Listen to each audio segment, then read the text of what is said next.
জি sir, সব ঠিক আছে স্যার। ওকে, তো আমরা শুরু করি যে আমরা জাস্ট একটু রিকল করছি যে গত লাস্ট ক্লাসে আমরা অপটিমাইজেশনের একটা ম্যাক্সিমাইজেশন একটা problem, how to generate the problem from the given description এবং তার ম্যানুয়াল সলিউশন, মানে ডিসিশন ভেরিয়েবলের মান একটা একটা করে বসায় আমরা দেখছিলাম যে সলিউশনটা কত হচ্ছে এবং গ্রাফিক্যালি বোধহয় আমরা দেখাইছিলাম না যে তার সলিউশন আসলে কত হচ্ছে, তাই তো? জি স্যার। এবং এই প্রবলেমটা যেটা আমরা এখন দেখাচ্ছি,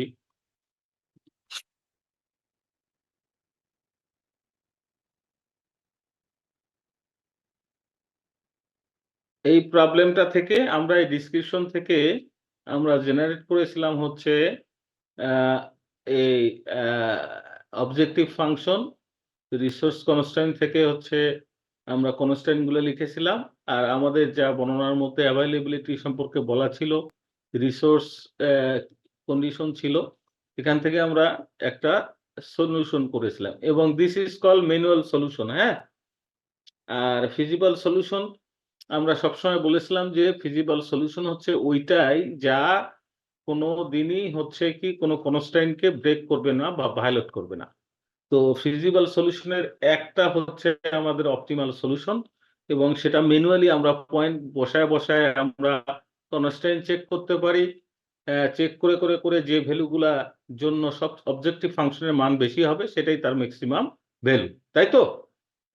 হ্যাঁ না বলতে হবে একটু। হ্যাঁ, জি স্যার।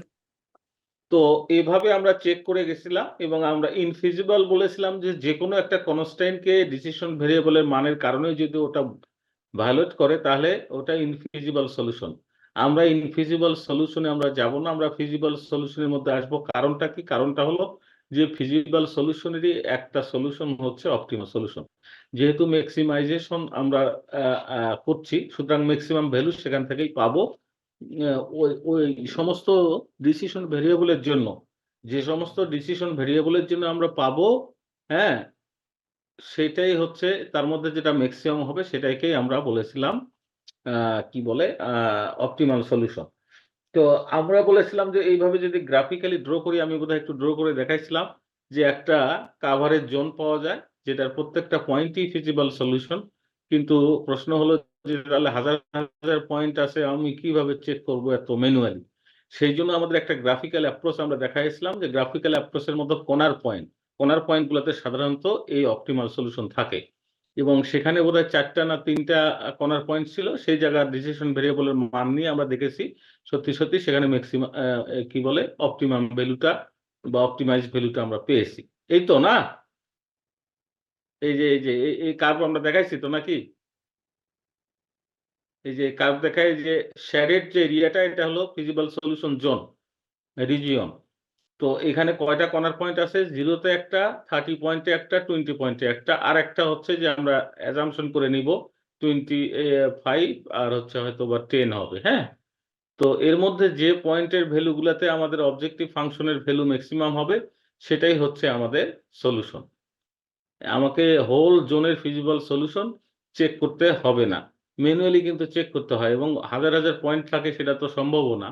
তো পরীক্ষায় অনেক সময় আসতে পারে যে ম্যানুয়ালি সলভ করো পয়েন্ট, অথবা তারপরে গ্রাফিক্যালি চেক করো, তারপরে আমরা একটা অ্যালগোরিদম শিখবো, সেই অ্যালগোরিদম দিয়ে এটাকে টেস্ট করো যে সব ঠিক আছে কিনা। বুঝাতে পারলাম? জি স্যার। জি sir. Okay, so this is graphical solution from the given formulated model of the optimization problem আমরা বলেছি। তো এখানে আরেকটা আমরা প্রবলেমের দিকে যাচ্ছি, এটা একই বোধহয় প্রবলেম, আমরা দেখি। আমরা এবং এই সূত্রটা আমরা বলেছিলাম, হ্যাঁ, মনে আছে নাকি যে it is very important property of linear programming problem, the property state optimal solution of linear programming problem will always occur at the corner point. This is the theory. বোঝা গেছে? জি স্যার। লাইনটা বোঝা গেছে? জি স্যার। আচ্ছা, আমরা একটু কর্নার পয়েন্টের কথা বললাম, এই একটু অ্যালাউ করো তো যারা আসছে, আর ম্যাক্সিমাম হলে একটু অ্যাটেন্ডেন্সটা নিয়ে ফেলো। ঠিক আছে? আরেকটা প্রবলেমের দিকে আমরা যাই। এইটা একটু আলাদা প্রবলেম ছিল। এই যে যেটা আমরা আরেকটা, এটা তো সেম না বোধহয় নাকি? না সেমই? স্কেলের উপরেই ছিল নাকি এটা? আচ্ছা, এনিওয়ে গ্রাফিক্যাল সলিউশন আমরা বুঝলাম, ফর্মুলেশন বুঝলাম, গ্রাফিক্যাল সলিউশন বুঝলাম। প্রথমে আমরা অবজেক্ট ডিসিশন ভেরিয়েবল বের করব, তারপর অবজেক্টিভ ফাংশন লিখব, তারপরে কনস্ট্রেইন লিখব ফ্রম দ্য গিভেন ডিসক্রিপশন।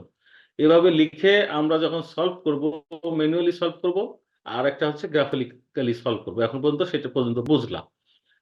এবং আমরা একটা থিওরি বুঝলাম যে কর্নার পয়েন্টেই অপটিমাল সলিউশন থাকে। সুতরাং যে কয়টা কর্নার পয়েন্ট থাকবে আমাদের ফিজিবল রিজিওনে, সেই কর্নার পয়েন্টগুলো চেক করলেই হবে। অন্যগুলো পয়েন্ট অপটিমাল হলেও চেক করার দরকার নাই। এখন দুইটা টার্মিনোলজি আমরা শিখব। কেন শিখবো সেটা একটু পরে বলছি।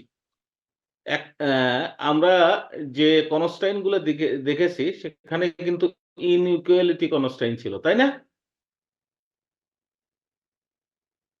জি স্যার। ইনইকুয়ালিটি ছিল, কনস্ট্যান্ট গুলা সাবজেক্ট দিয়ে যেগুলো লেখা সেগুলো তো কনস্ট্যান্ট আসলে, তাই না? তো সেই কনস্ট্যান্ট গুলোর মধ্যে ইনইকুয়ালিটি চিহ্ন ছিল, greater than, equal two, less than equal two, এই চিহ্নগুলো ইনইকুয়ালিটি চিহ্ন। কিন্তু একটা দাঁড়িপাল্লার মতো যদি আমরা চিন্তা করি, দাঁড়িপাল্লা যদি 1 কেজি এক পাশে দেই আর এক পাশে যদি আমি 1 কেজি আলু কিনতে চাই, তাহলে কি আমরা সমান সমান চাই, তাই না?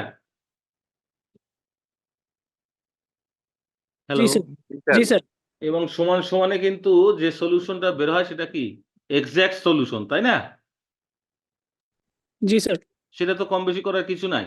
কিন্তু যখন ইনইকুয়ালিটি কনস্ট্রেইন থাকে তখন কিন্তু আমাদের একটা রেঞ্জ তৈরি হয়ে যায়। লেস দেন ইকুয়াল টু থাকলে বলা হচ্ছে left side is less than equal two right side. তার মানে লেফট সাইড লেস দেন মানে অনেকগুলা ভ্যালু হতে পারে, তাই না? জি স্যার। কিন্তু যদি ইকুয়াল চিহ্ন থাকে তাহলে আমরা ওইটা যদি সমাধান করি, ওই কনস্ট্যান্ট গুলোতে যদি ইকুয়াল চিহ্ন থাকতো তাহলে আমরা কিন্তু এক্সাক্ট সলিউশন পাইতাম। এতগুলা জোন টোন এগুলা চিন্তা করতে হতো না। বুঝাতে পারলাম? জি স্যার। এখন প্রশ্ন হলো, চিন্তা করো যে লেফট সাইড দাঁড়িপাল্লার এক পাশে আছে, রাইট সাইড আরেক পাশে আছে। যদি মাঝে লেস দেন ইকুয়াল টু থাকে, তাহলে যদি আমি দাঁড়িপাল্লা সমান সমান করতে চাই, তাহলে আমি বাম পাশে যদি 1 কেজি পাথর দেই, রাইট সাইডে থাকলো, কি বলে, বেশি থাকলো, মানে মাপে বেশি থাকলো, তার মানে ওটা একটু হেলে যাবে, তাই তো? জি স্যার। তার মানে আমরা লিখতে পারি left side is less than equal two right side, তাই তো? জি স্যার।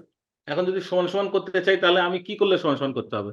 আইদার রাইট সাইড থেকে কিছু জিনিস আমি ফেলে দিতে পারি, অথবা আর একটা ওয়ে আছে, লেফট সাইডে কিছু যোগ করে দিতে পারি, তাই না?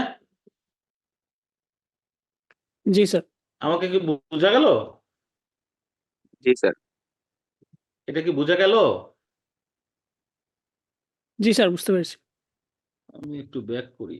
না, এই যে এখানে সাবজেক্ট টু দিয়ে কনস্ট্যান্ট গুলো দেখা যায়। জি স্যার, দেখা যাচ্ছে স্যার। আচ্ছা, x1 plus 2x2 is less than equal to 40। এখানে যদি সমান চিহ্ন করতে চাই তাহলে আমাকে কি করতে হবে? লেফট সাইডটা কিন্তু সমান অথবা ছোট, দুটাই। এখন আমি একদম সমান করব, তাহলে কি করব?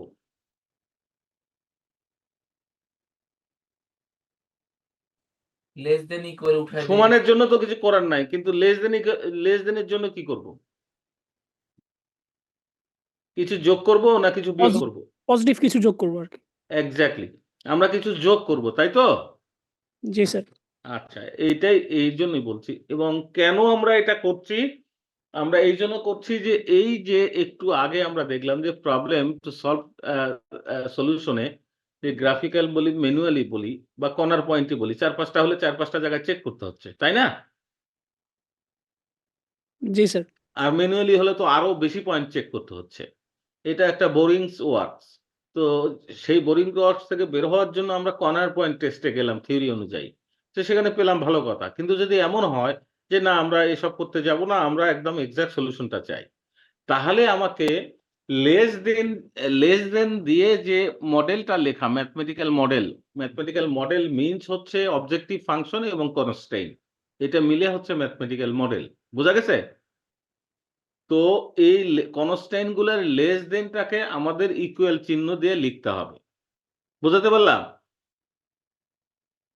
তাহলে জি যদি আমার সেম প্রবলেম হয়, যদি লেস দেন ইকুয়াল টু থাকে তাহলে লেফট সাইডে কিছু যোগ করব, আর যদি গ্রেটার দেন ইকুয়াল টু থাকে তাহলে কি করব?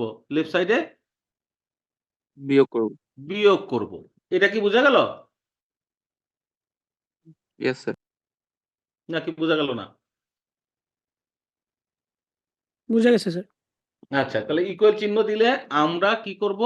ইকুয়াল চিহ্ন দিলে আমরা লেস দেন ইকুয়াল টু কে যদি ইকুয়াল দিয়ে লিখি তাহলে আমরা যোগ করব। আর যোগ করার জন্য নতুন কিছু একটা দিতে হবে। নতুন কিছু, ওটাকে একটা ভেরিয়েবলই বলি। ওই ভেরিয়েবলের নাম হচ্ছে স্লাগ ভেরিয়েবল। সেই স্লাগ ভেরিয়েবলে আসলে অবজেক্টিভ ফাংশনের উপরে কোনো প্রভাব নাই। আমরা দেখব। হ্যাঁ? বোঝাতে পারলাম? ইয়েস আর স্যার। বিয়োগ চিহ্ন দিয়ে যদি সমান করি, গ্রেটার দেন ইকুয়াল টু যখন থাকবে লেফট সাইডে, তখন সেটাকে বলি সারপ্লাস ভেরিয়েবল। মনে থাকবে এই দুটা? Yes sir. এখন কোশ্চেন হলো যে স্যার আমরা এই স্লাগ ভেরিয়েবলস বা এডিশনাল ভেরিয়েবলস এটাই বলি না কেন, আমরা যোগ বিয়োগ করছি বুঝলাম সমান চিহ্ন করার জন্য। তাহলে টার্গেটটা কি? টার্গেট সমান চিহ্ন কেন করব? সমান চিহ্ন টার্গেট হচ্ছে যে ওই যে বললাম যে ওই খোঁজাখুঁজির দরকার নাই সলিউশন পেতে। নাম্বার 1। নাম্বার 2 হচ্ছে যে আমরা এই সমান চিহ্ন দিয়ে যে ম্যাথমেটিক্যাল মডেল হবে, প্রথমে হচ্ছে general form of mathematical model, যেখানে কনস্ট্যান্ট গুলা less than equal two greater than equal two তে থাকে। আর এই জেনারেল ফর্ম থেকে যদি আমরা standard form of mathematical model বের করতে চাই তাহলে সমান চিহ্ন দিয়ে লিখতে হবে। এখন বাস্তবে আমার লেস দেন ইকুয়াল টু আছে, সেটাকে সমান চিহ্ন যদি দিতে চাই তাহলে আমাকে লেফট সাইডে যোগ বিয়োগ করতে হচ্ছে। বুঝাতে পারলাম? জি স্যার। তাহলে যদি যোগ করতে হয় লেস দেন থাকলে তাহলে ওটাকে বলি আমরা স্লাগ ভেরিয়েবল, আর বিয়োগ করলে আমরা সারপ্লাস ভেরিয়েবল বলি। দিয়ে আমরা সমান চিহ্ন দিয়ে কনস্ট্যান্ট গুলো লিখি। তো এখন এই যে সমান চিহ্ন কনস্ট্যান্ট সহ যে মডেলটা দাঁড়ালো, অবজেক্টিভ ফাংশন ওইরকমই থাকবে। কারণ হচ্ছে যে নতুন ভেরিয়েবল গুলা অবজেক্টিভ ফাংশনে আসবে তার কোফিশিয়েন্ট হবে 0। 0 নতুন গুণন নতুন ভেরিয়েবল। হ্যাঁ, যোগ বিয়োগ যাই থাক 0 গুণন নতুন ভেরিয়েবল। তার মানে অবজেক্টিভ ফাংশনে এই ভেরিয়েবল গুলোর কোনো প্রভাব নাই। মূল ভেরিয়েবল গুলোর প্রভাব থাকবে। কি আমি কি বুঝাতে পারলাম? জি স্যার। আচ্ছা, আমরা একটু উদাহরণে যাই। এই যে আমরা লিখেছি, হ্যাঁ, এই যে আগের যে একটা এই প্রবলেমটা তো আগে ছিল তাই না? x1 + 2x2 is greater less than equal two নাকি ছিল? হ্যাঁ, লেস দেন ইকুয়াল টু 40 ছিল না? একটু আগে দেখালাম যে এই যে প্রবলেমটা এটাই তো ছিল না? এই যে প্রবলেমটা দেখা যাচ্ছে? Problem sir. মানে হচ্ছে অবজেক্টিভ ফাংশন এবং সাবজেক্ট টু মানে কনস্ট্যান্ট, এটা মানে প্রবলেম, ম্যাথমেটিক্যাল প্রবলেম। বুঝাতে পারলাম? এটা কোত্থেকে পেয়েছি? একটা বর্ণনা থেকে পেয়েছি। বোঝা যাচ্ছে? দেখা যাচ্ছে? হ্যাঁ না বলো? জি স্যার, জি স্যার। আচ্ছা, এখন দেখো এখানে ইনইকুয়াল আছে। আমরা এখানে এসে কি করলাম? এটা স্লাগ সারপ্লাস দিয়ে আমরা দেখো এটাকে, এখানে স্লাগ ভেরিয়েবল লাগবে না সারপ্লাস ভেরিয়েবল লাগবে? স্লাগ ভেরিয়েবল লাগবে, তাই না? লেস দেন ইকুয়াল টু 40 ছিল, দেখো ওখানে সমান চিহ্ন দিয়েছি। দেখা যায়? জি স্যার। আর পরেরটাতেও কিন্তু সমান চিহ্ন দিয়েছি, ওটাও লেস দেন ইকুয়াল টু ছিল। আমরা S1 একটা নতুন ভেরিয়েবল ধরলাম, S2 একটা নতুন ভেরিয়েবল দিলাম, যেগুলোকে আমরা স্লাগ ভেরিয়েবল দিয়ে বলি। এবং এই যে S1 এর সাথে 0 কোফিশিয়েন্ট আছে। বুঝাতে পারলাম? 0 টা আমরা লিখি নাই। 0 × S1, 0 × S2। তাহলে এই যে 0 দিয়ে গুণ করলে তো 0 হয়ে যাবে। আর অবজেক্টিভ ফাংশনটা আসলে আগের মতোই থাকবে। বোঝা গেছে? জি স্যার। আচ্ছা, নন নেগেটিভিটি কনস্ট্যান্ট এর জন্য আমরা নিচের লাইনটা লিখেছি। নন নেগেটিভিটি সবসময় আমরা ফলো করব। তো এই যে ফর্মটা হলো সমান চিহ্ন দিয়ে, এটাকে আমরা বলছি standard form of linear programming model. কি বললাম বলো তো? Standard form of, linear programming model. হ্যাঁ, এর আগে যেটা ছিল সেটাকে আমরা বলছি general problem of linear programming model. একটা হচ্ছে জেনারেল, যেখানে ইনইকুয়ালিটি কনস্ট্রেইন থাকে, আর এখানে সমান চিহ্ন থাকে। এখন সমান চিহ্নর অর্থটা হলো আমরা একদম ডাইরেক্টলি সলিউশনটা পেতে চাই, সেটা হচ্ছে এটার জন্য আমরা একটা স্ট্যান্ডার্ড গ্লোবালি চলে এরকম একটা অ্যালগরিদম অ্যাপ্লাই করব। মানে সমান চিহ্ন স্ট্যান্ডার্ড ফর্ম ছাড়া সেই অ্যালগরিদম অ্যাপ্লাই করা যায় না। এই জন্য আমরা সমান চিহ্নতে নিয়ে আসলাম। এটা হলো precondition to apply the algorithm, যেটা গ্লোবালি চলে। বোঝা গেছে? জি স্যার। আচ্ছা, এরা র্যান্ডমলি আসছে যাচ্ছে, 10 জন হচ্ছে, আবার 17 জন হচ্ছে, 24 জন হচ্ছে। আচ্ছা, এখানে আমরা আরেকটা এক্সাম্পল দেখছি, দেখা যায়? আসিফ না আশিক ছিল, জি তাকে স্যার, দেখা যাচ্ছে স্যার। জি স্যার। ওকে এলাও করো, যে অ্যাকসেপ্ট করো আর কি। এখানে আমরা একটা ফার্নিচার কোম্পানির একটা প্রবলেম আমরা দিয়েছি। এর আগে একটা উদাহরণ বোল আর মগ দিয়ে আমরা তৈরি করেছিলাম, তাই না? জি স্যার। আর এখানে একটা ফার্নিচার কোম্পানি, যে দেখো লিখা আছে বর্ণনা না, যেখান থেকে বর্ণনাটা বুঝে তো আমাকে ডিসিশন ভেরিয়েবল বানাতে হবে, অবজেক্টিভ ফাংশন বানাতে হবে, কনস্ট্যান্ট বানাতে হবে, তাই না?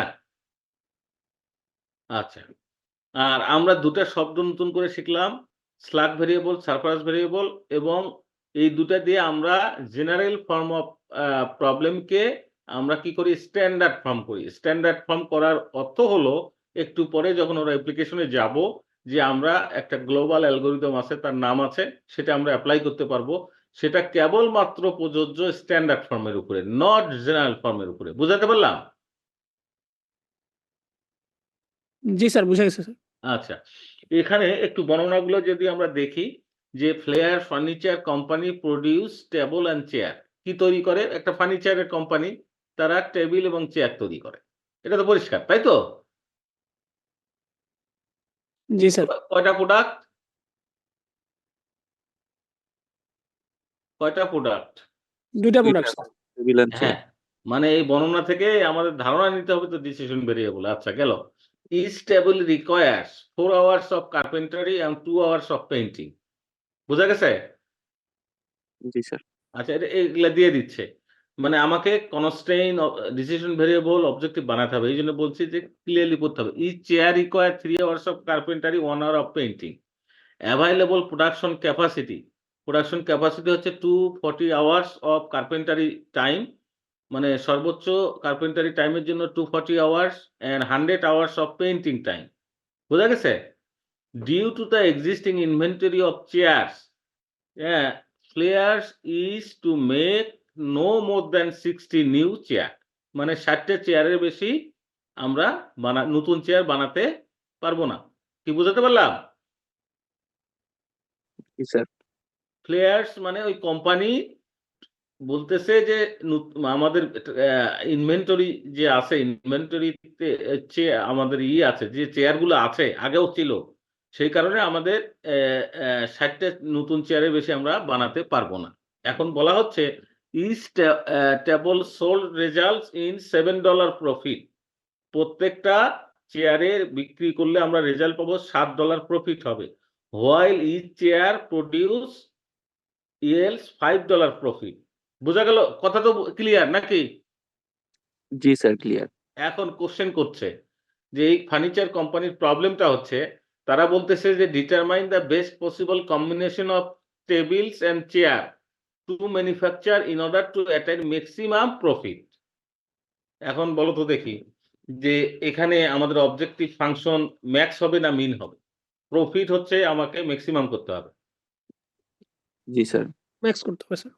তাহলে ম্যাক্সিমাইজ প্রফিট হবে, তাই না? তাহলে প্রফিট সমান অবজেক্টিভ ফাংশন হবে, তাই তো? জি স্যার। এখন ডিসিশন ভেরিয়েবল কয়টা হবে? এই বর্ণনা থেকে ডিসিশন ভেরিয়েবল কয়টা হবে বলো দেখি?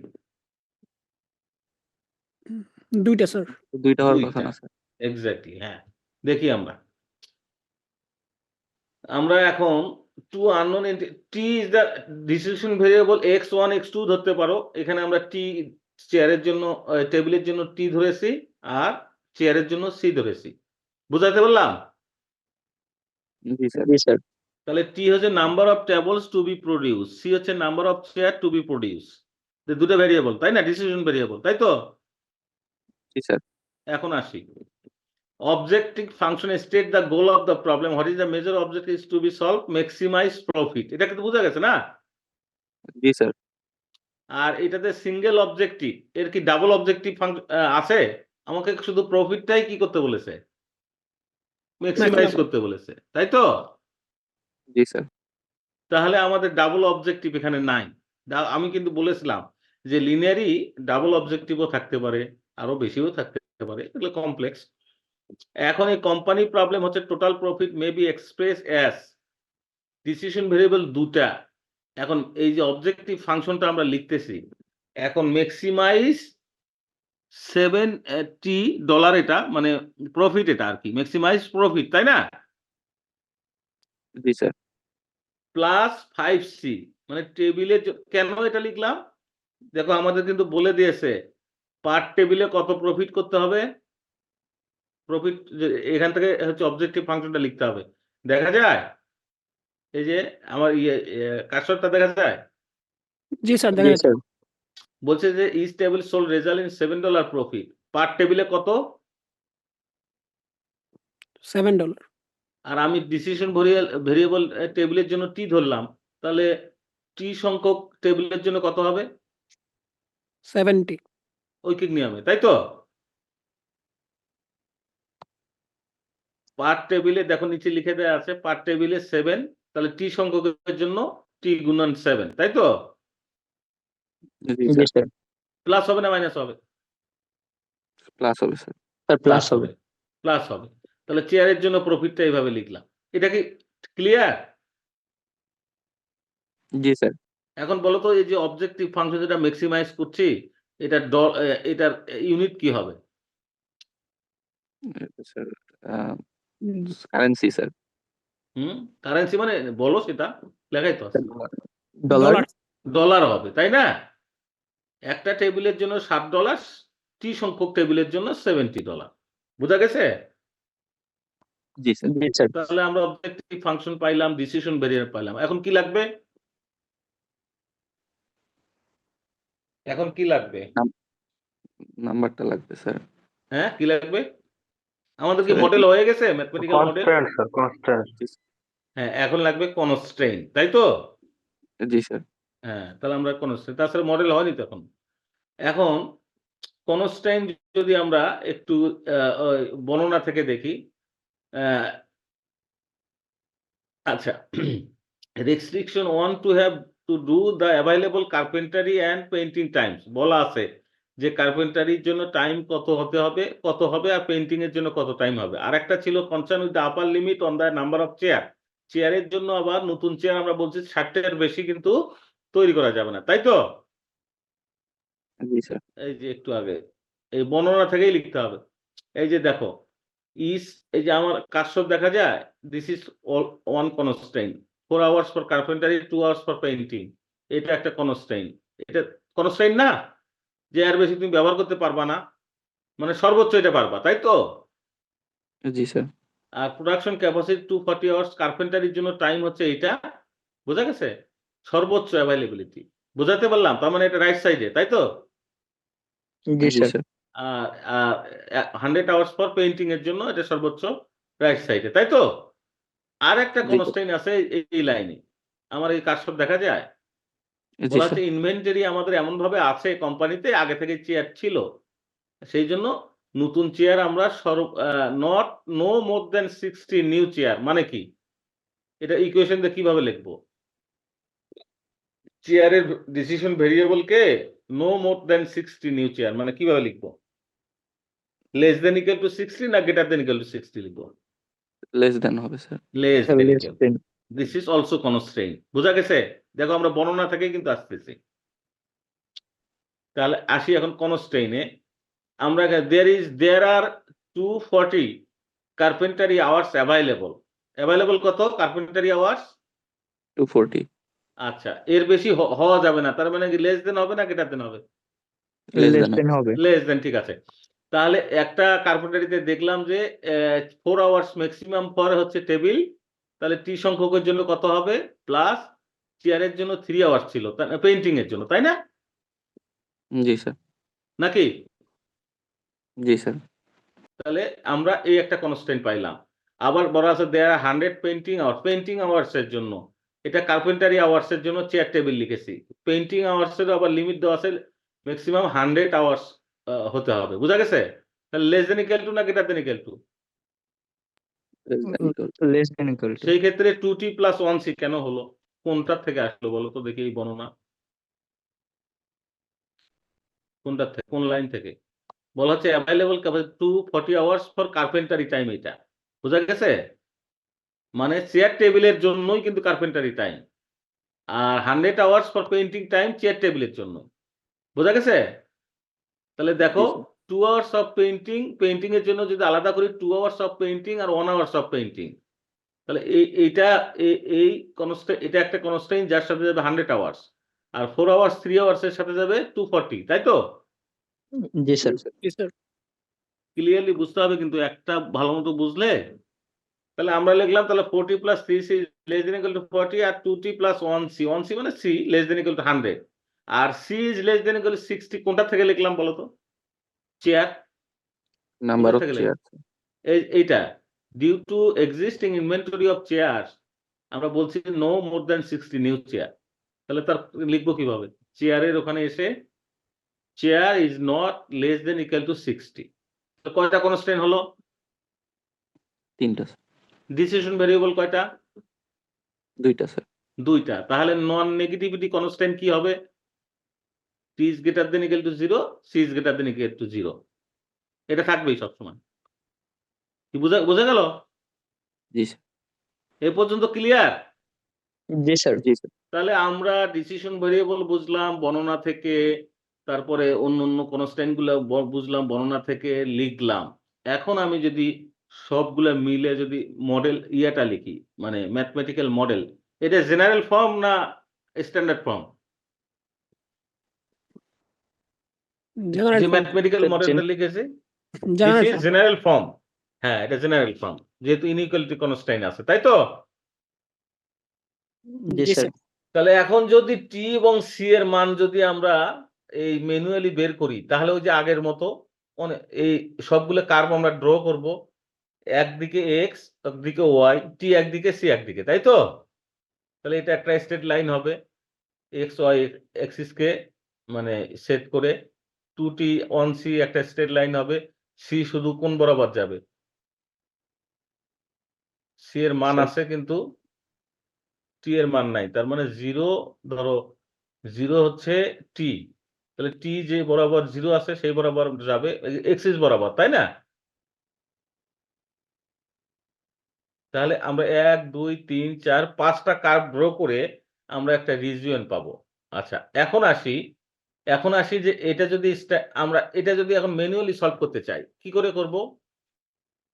For example first constant second constant সব কনস্ট্যান্ট মানে কি করবে? স্যাটিসফাই করবে এরকম টি এবং সি এর মান তো আছে না? জি স্যার। জি স্যার। তাহলে কতটা আছে? অনেক আছে। আছে তো? জি জি স্যার। স্যার। এবং যে টি এবং সি এর মান প্রকৃত ফাংশনে বসায় যে অবজেক্টিভ ফাংশনে বসায় সর্বোচ্চ হবে সেটাই আমার সলিউশন। সোজা কথা। কিন্তু আমরা কি একটু আগে দেখলাম সেটা করতে গেলে তো অনেক পয়েন্ট আমরা টেস্ট করতে হবে তাই না? তো সময় সাপেক্ষ ব্যাপার। সেই জন্য আমরা একটা জ্যামিট্রিক্যালি ড্র করব। ড্র করে একটা কমন রিজিয়ন পাবো। বোঝা গেছে? জি স্যার। সেই কমন রিজনের মধ্যে আমরা কর্নার পয়েন্ট গুলা দেখবো শুধু সি টি এবং সি এর মান ওই 4-5টা বা 3-4টা কর্নার পয়েন্ট হবে সবগুলো দরকার নাই। কর্নার পয়েন্ট গুলো টেস্ট করে যে কর্নার পয়েন্টে এটার মান বেশি হবে সেটাই আমাদের সলিউশন। এটা দিস ইজ নাম্বার 1। নাম্বার 2 তার মানে ম্যানুয়াল গ্রাফিক্যালি। তারপরে এখন আসবো আমরা অ্যালগরিদম অ্যাপ্লাই করব। বুঝা গেছে? অ্যালগরিদম এপ্লাই করে এই ধরনের সলিউশন করতে চাই। কিন্তু অ্যালগরিদম এপ্লাই করতে গেলে একটু আগে আমি বললাম কি যে এটাকে স্ট্যান্ডার্ড ফর্মে নিয়ে যেতে হবে। তাই তো? জি হ্যাঁ? স্যার। তাহলে এখন যদি স্ট্যান্ডার্ড ফর্মে নিয়ে যাই দেখো কনস্ট্যান্ট গুলো ইকুয়াল চিহ্ন দিয়ে লিখছি। এলে স্ল্যাগ S1 S2 এগুলো স্ল্যাগ ভেরিয়েবল না surplus variable? Slug variable. Slug variable তাই তো? ঠিক আছে তো? এবং দেখো অবজেক্টিভ ফাংশনে আমরা আগে যেটা ছিল 5C পর্যন্ত +0 কোফিশিয়েন্ট দিয়েছি। তো 0 দিয়ে গুণ করলে এগুলোর কোনো দাম আছে? ইফেক্ট পড়বে? না না স্যার। আচ্ছা, দিস ইজ স্ট্যান্ডার্ড। আগেরটা ছিল জেনারেল। কেন স্ট্যান্ডার্ড করলাম? আমরা অ্যালগরিদম অ্যাপ্লাই করব, এখনো করি নাই। বোঝা গেল? জি স্যার। জি স্যার। তাহলে এখান থেকে যদি আমরা ফর্মুলেট করলাম ডিসক্রিপশন থেকে, বুঝলাম, বুঝে ফর্মুলেট করলাম, ফর্মুলেট করার পরে আমরা ফর্মুলেট হয়ে গেলে কিন্তু গ্রাফিক্যালি অথবা ম্যানুয়ালি সলভ করতে পারি।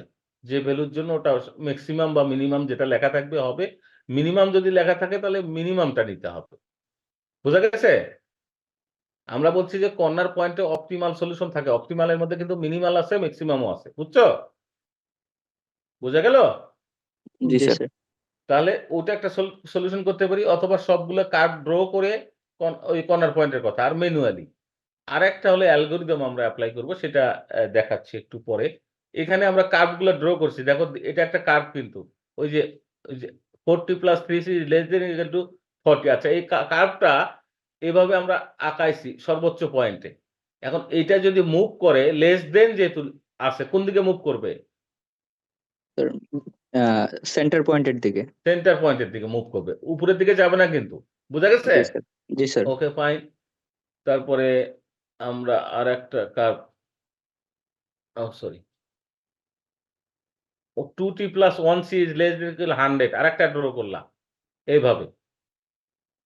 এখন কেউ কোশ্চেন করতে পারে যে স্যার পরীক্ষার খাতা কি গ্রাফ লাগবে কিনা? গ্রাফ লাগবে না, এমনি চোখের আন্দাজে। হ্যাঁ,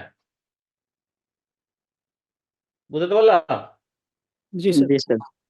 আচ্ছা, তাহলে এটা একটা কনস্ট্যান্ট গেল। আর কি কনস্ট্যান্ট ছিল? আরো তো ছিল। হুম। ও, আরেকটা ছিল ওই যে 60 তে দিয়ে দিয়েছি। দেখা যায়? জি স্যার। আর দুটো ছিল, একটা টি বরাবর নন নেগেটিভিটির জন্য, আর একটা হলো সি বরাবর, তাই তো? জি স্যার। তাহলে কমন এরিয়া যেটা আমরা শ্যাডেড এরিয়া করছি, এটাই তো কমন এরিয়া। জি স্যার। তাহলে আমরা সবগুলো সলিউশনই ফিজিবল সলিউশন রিজিয়নে, সবগুলো পয়েন্টই কিন্তু ফিজিবল সলিউশন। কিন্তু অপটিমাল বলছি কর্নার পয়েন্ট। কর্নার পয়েন্ট 0 তে একটা আছে, এই যে এই জায়গায় একটা আছে। সরি, আমি এই কার্সরটা দেখা যায়? জি স্যার, জি দেখা স্যার। যাচ্ছে। দেখা এটা যাচ্ছে। একটা কর্নার পয়েন্ট, 2টা এখানে একটা কর্নার পয়েন্ট আছে, তাই না? জি জি স্যার। স্যার। 3টা আর এই একটা 4টা। এই 4টা যদি আমরা টেস্ট করি তাহলেই আমরা পেয়ে যাব। This is called graphical solution. কি বোঝা গেল? জি স্যার। যেখানে ম্যাক্সিমাম হবে সেটা নিতে হবে। এখন ওই যে আমরা বললাম যে স্ট্যান্ডার্ড ফর্ম করে কি করব আমরা? এই যে আমরা স্ট্যান্ডার্ড ফর্ম করা শিখেছি। আ আমরা একবার ইয়েতে যাই। গ্রাফিক্যাল দেখালাম। এটাতে যাই। ফিজিক্যাল কথা বলে ফেলেছি। এগুলা ম্যানুয়াল সলিউশন। এটা আমি বললাম, যেটা ম্যাক্সিমাম হবে ম্যানুয়ালের সময় লাগে। আচ্ছা, এখন গ্রাফিক্যাল সলিউশন দেখালাম। আর ওটাই স্ট্যান্ডার্ড ফর্ম বানানো দেখালাম। কিন্তু স্ট্যান্ডার্ড ফর্মের উপরে কিন্তু এখনো অ্যালগরিদম এপ্লাই করি নাই। তাহলে অ্যালগরিদম এপ্লাই করলে তো সেম সলিউশনই পাওয়া লাগবে, তাই না? জি স্যার। তাহলে আমি বুঝবো গ্রাফিক্যালটা আমার ঠিক আছে বা ম্যানুয়ালটা ঠিক আছে। তারপরে স্ট্যান্ডার্ড অ্যালগরিদমে যেটা আমরা বিলিভ করব কোনটা? স্ট্যান্ডার্ড অ্যালগরিদম, যেটা অ্যালগরিদম দিয়ে যেটা করব সেটা একটু পরে দেখাচ্ছি। তো ওটা দেখার আগে আমরা আরেকটা ম্যাক্সিমাইজেশন প্রবলেম, এটা আরেকটা কোম্পানি, আমি উদাহরণগুলো দিচ্ছি। সবাইকে শেষের দিকে একটা কাজ দিব, যে সে তার নিজের মতো ডোমেইন সিলেক্ট করে, যেকোনো কোম্পানি হতে পারে, ইন্ডাস্ট্রি, যেকোনো ইন্ডাস্ট্রি হতে পারে, অথবা এয়ার প্ল্যান হতে পারে, বা নেটওয়ার্কিং এর ক্ষেত্রে রাউটিং প্রবলেম সলভ করার জন্য নিজেরা প্রবলেম একটা বর্ণনা লিখে বা করে ওখান থেকে কি করে অবজেক্ট যেগুলো আমরা করা যায় সেটা একটু আমরা দেখার চেষ্টা করব। হ্যাঁ, কি বুঝাতে পারলাম? Okay sir. এইটা আরেকটা কোম্পানি, গ্লাক্সি ম্যানুফ্যাকচারার্স। তারা 2টা টয় মডেল বানায়, স্পেস রে আর জাম্পার। এটা বর্ণনা দিচ্ছি কিন্তু বুঝাই তো দেখতে পাচ্ছ, তাই না? কয়টা জিনিস বানায়? 2টা স্যার। 2 টয় মডেলস। আচ্ছা, রিসোর্স আর লিমিটেড টু, কিন্তু তারা বলছে 12 পাউন্ড ফর স্পেশাল প্লাস্টিক, এগুলো র মেটেরিয়ালস এগুলো লাগে। 40 hours of production time per week. আচ্ছা, এগুলো বলে দিল। তারপরে এই যে মার্কেটিং প্রবলেমের জন্য total production cannot exceed 100 dozen, number of dozen of space ray cannot exceed number of, এগুলো কিন্তু কনস্ট্রেইন, তাই না? বোঝা যাচ্ছে না? জি স্যার। জি স্যার। আচ্ছা, এনিওয়ে, তো এই সমস্ত বর্ণনা থেকে আমরা যেটা করব,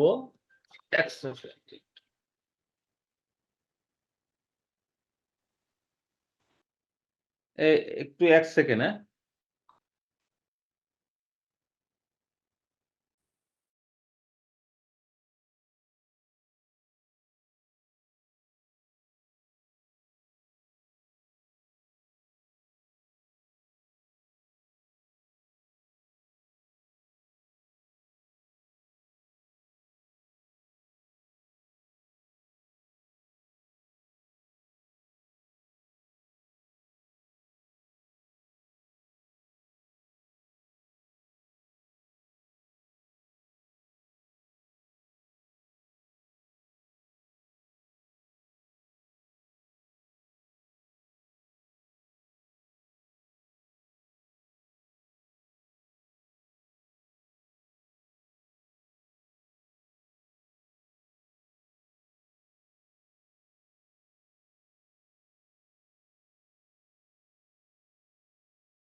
আমাকে শোনা যাচ্ছে?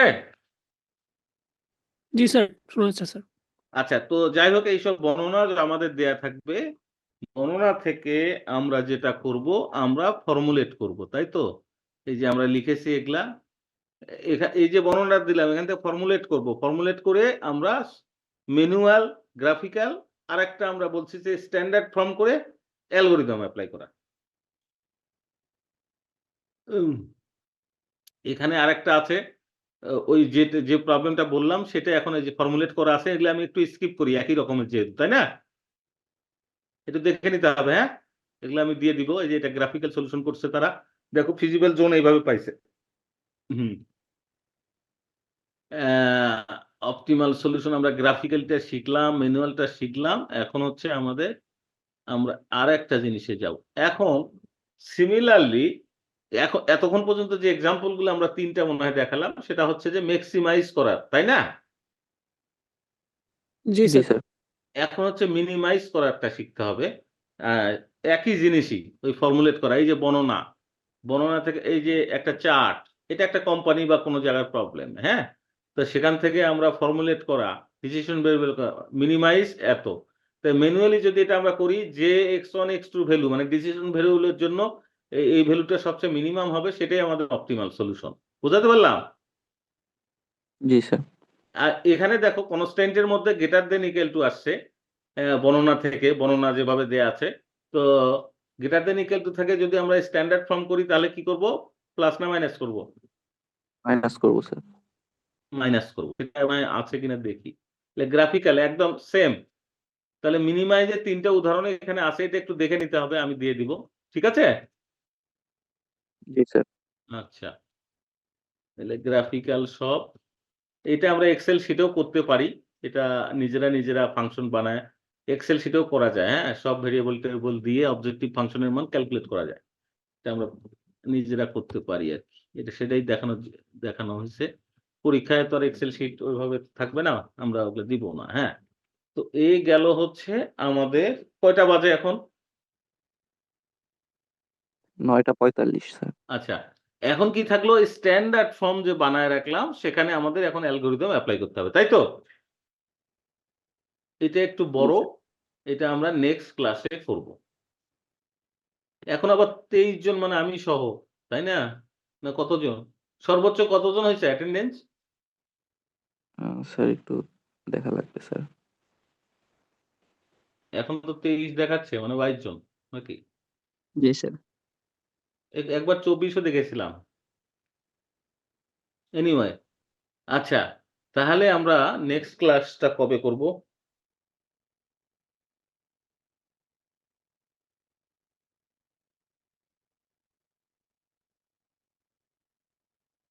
নেক্সট ক্লাস আচ্ছা বৃহস্পতিবার কয় তারিখ? 22 তারিখ স্যার। বৃহস্পতি, শুক্র, শনি আমি দিয়ে রাখছি। ঠিক আছে? জি স্যার। ইনভাইটেশন। কালকে একটু অফ থাক। বৃহস্পতি, শুক্র, শনি এই ৯টা থেকে। ঠিক আছে? জি স্যার। হুম। আমি তাহলে ইনভাইটেশন দিয়ে রাখছি, হ্যাঁ? কারো কোনো কথা আছে এ পর্যন্ত? না স্যার। আচ্ছা। যদি না থাকে তাহলে আমরা যে পর্যন্ত আসছি এরপরে আমরা স্ট্যান্ডার্ড ফর্মটা নিয়ে অ্যালগরিদম এপ্লাই করব। তারপরে আমরা নেক্সট টপিকে যাব। আমরা বৃহস্পতি, শুক্র, শনি দিয়ে রাখছি। তো এই পর্যন্ত ধৈর্য ধরে শোনার জন্য সবাইকে ধন্যবাদ। রাতও হয়ে গেছে 10টা। এখন কিন্তু 26 দেখাচ্ছে। এই যে পার্সেন্ট নিচ্ছিলা। মানে 25 জন। এখনকার ইয়েটা নাও তো একটু।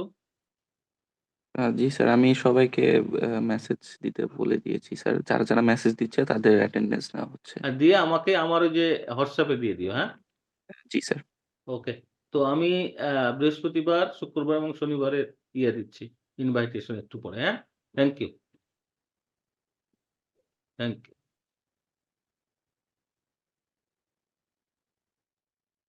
আসসালামু আমি আলাইকুম স্যার। করব। তুমি কি অ্যাটেন্ডেন্স নিতে পারছো?